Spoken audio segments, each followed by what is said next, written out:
In Module 6, Lesson 8, we'll continue looking at variability in a data distribution. Robert's family is planning to move to either New York City or San Francisco. Robert has a cousin in San Francisco and asked her how she likes living in a climate as warm as San Francisco. She replied that it doesn't get very warm in San Francisco. He was surprised, and since temperature was one of the criteria he was going to use to form his opinion about where to move, he decided to investigate the temperature distributions for New York City and San Francisco. The table below gives average temperatures in degrees Fahrenheit for each month of the two cities. First, we'll calculate the annual mean monthly temperature for each city. So in calculating the mean of the two cities, we find that New York City is 63 degrees and San Francisco is 64 degrees. Recall that Robert is trying to decide to which city he wants to move.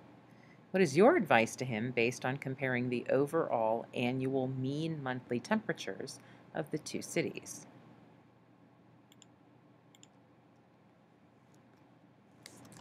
I would say since the mean temperatures are nearly the same,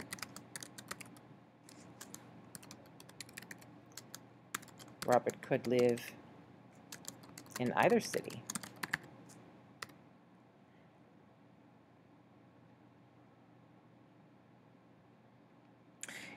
In exercise 2, you found the overall mean monthly temperatures in both the New York City distribution and the San Francisco distribution to be about the same.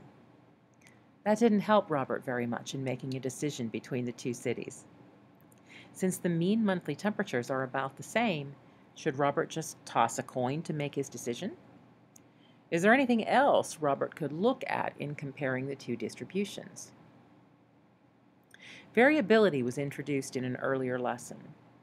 Variability is used in statistics to describe how spread out the data in a distribution are from some focal point in the distribution, such as the mean.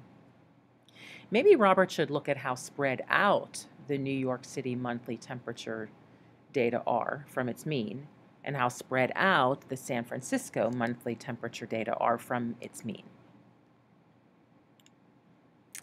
To compare the variability of monthly temperatures between the two cities, it may be helpful to look at dot plots. The dot plots for the monthly temperature distributions for New York City and San Francisco are below.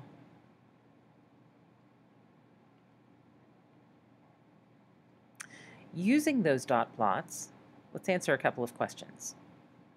First of all, we would want to mark the location of the mean on each distribution with the balancing symbol. So I've placed a balancing symbol on the 63 on New York City and the 64 in San Francisco. The distributions in relationship to their means, New York City is very widely spread, where San Francisco's data is much closer together.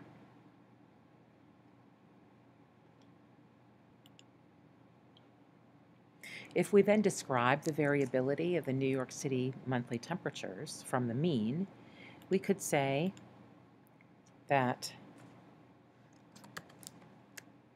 New York City's temperatures range from a low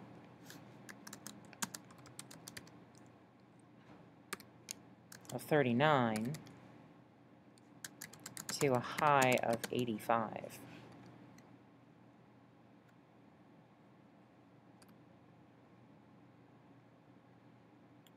And then likewise, if we would describe the variability of San Francisco,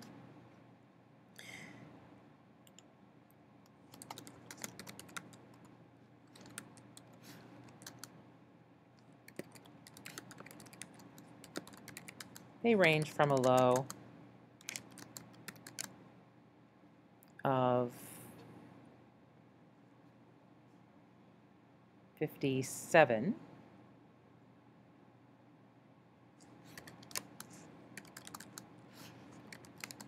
to a high of 70.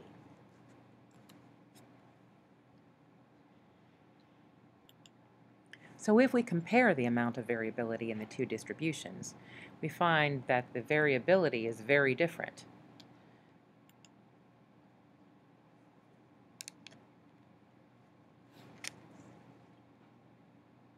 And New York City has the greater variability. If Robert prefers to choose the city where the temperatures vary the least from month to month, which city should he choose? And of course, he should choose San Francisco if he wants very little temperature change, because San Francisco doesn't have a big temperature change from month to month.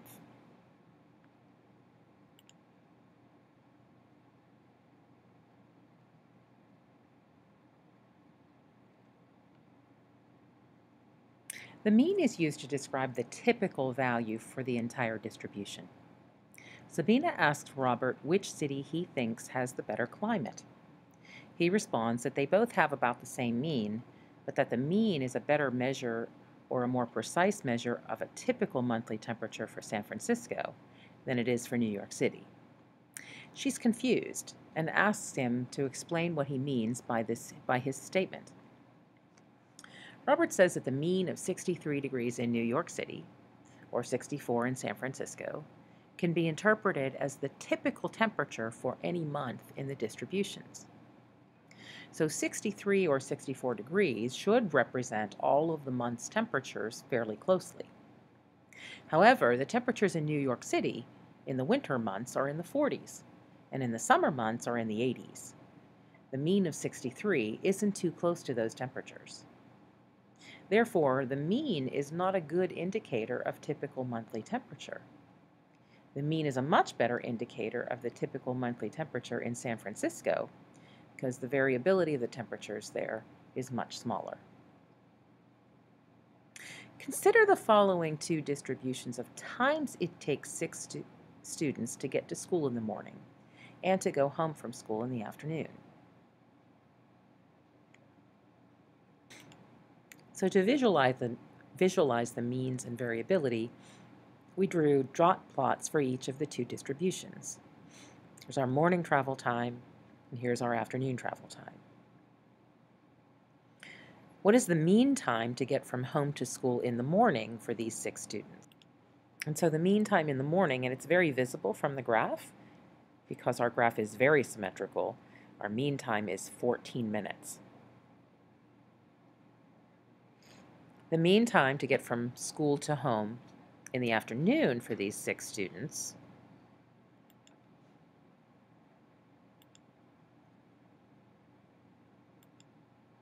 is also 14.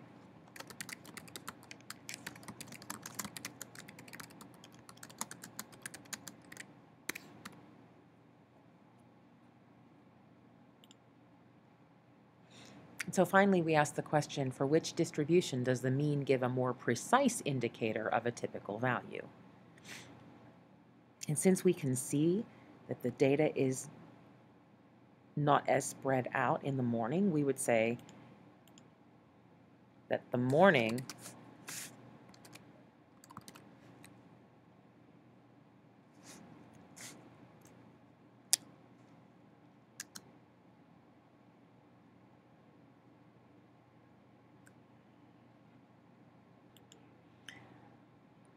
So the mean for the morning data is a more precise indicator of a typical value because there is less deviation. The data is less spread out from the mean.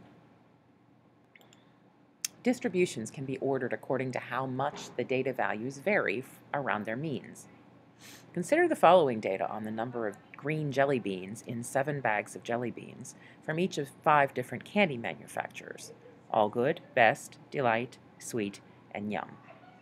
The mean in each distribution is 42 green jelly beans. We'll draw a dot plot of the distribution of the number of green jelly beans from each of the 5 candy makers, and we'll mark the location of the mean on each distribution with the balancing symbol. So we can see our dot plots for the 5 different companies. And the variability from mean,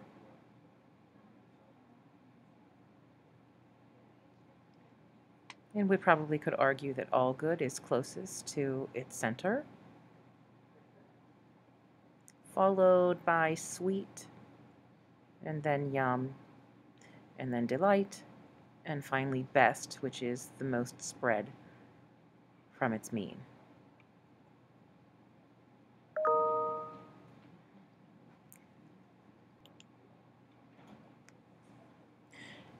And so we could say that all good would be the best, since there is the least variability from sample to sample. In review, we can compare distributions based on their means, but variability must also be considered. The mean of a distribution with small variability, or not a lot of spread, is considered to be a better indication of a typical value than the mean of a distribution with a greater variability or a wider spread.